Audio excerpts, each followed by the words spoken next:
Just a quick video.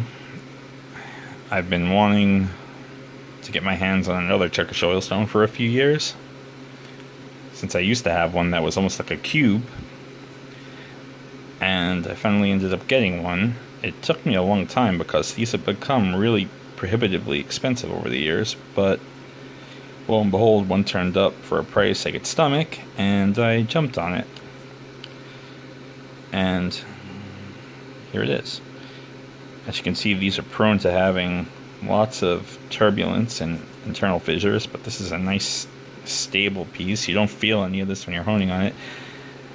This was used with oil, and I do the same.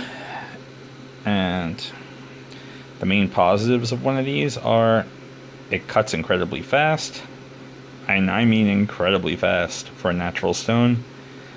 It leaves a very fine finish, and it has a lot of feel for what the edge is doing as you're going along. You can really feel it progressing on the stone, which is a wonderful thing, because not all stones are unselfish that way. Some stones, they will tell you nothing, but not this. You can really feel it going, and it raises burrs in no time.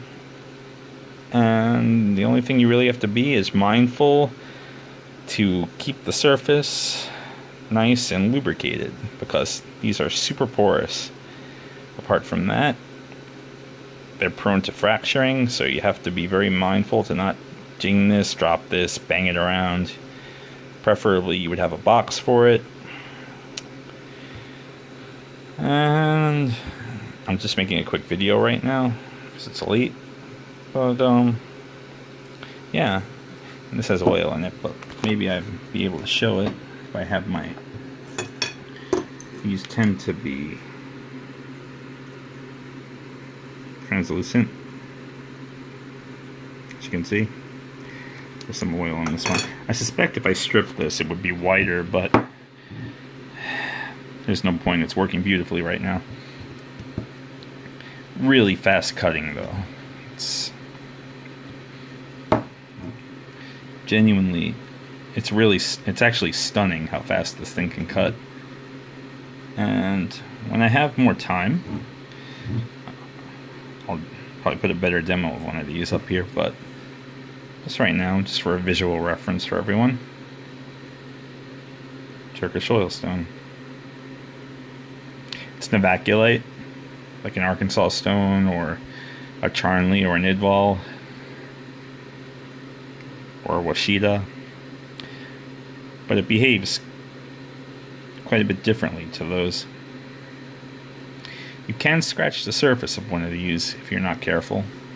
They're not nearly as hard as the hardest hard arc, or even a soft arc, I would say.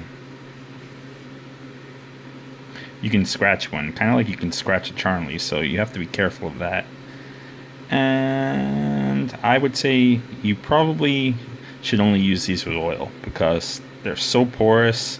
Even if you use like dish soap and water, or a water-soluble solution, these things, they drink in a hurry, and what happens is you get these little dry patches all over. You really need the viscosity of the oil to keep that buffer going.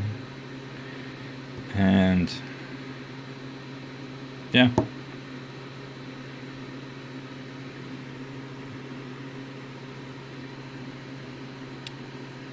They're not pretty, but they sure do work.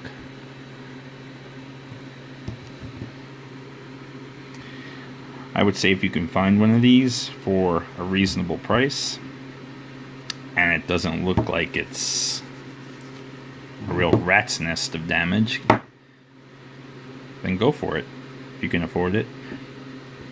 I don't know if I would pay what people are currently bidding these up for though, because that's a lot of money.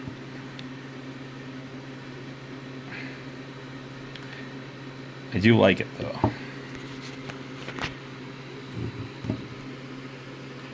Let's see if I can. This is so porous, it might actually take on some water even with the oil inside of it. You can see how porous it is. It's also purging some of the oil.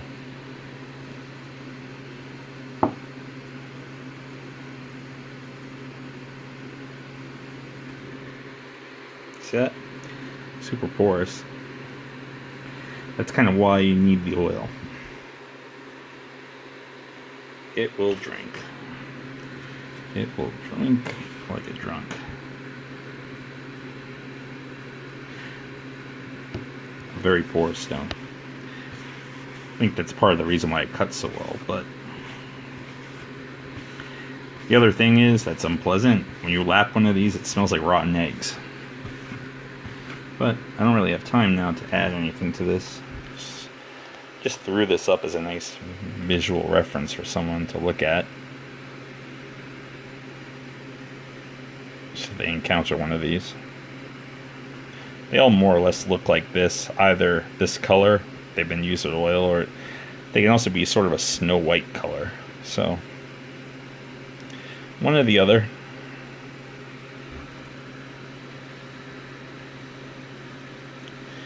Very useful, good fun to use. Nice and progressive.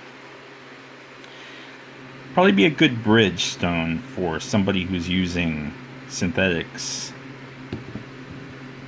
who wants to try a natural stone. If only they weren't so expensive, but yeah, a lot of synthetics though are expensive, so there's that as well. Anyway, I'm rambling.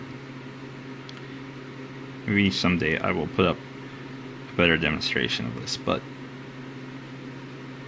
Turkish Oilstone.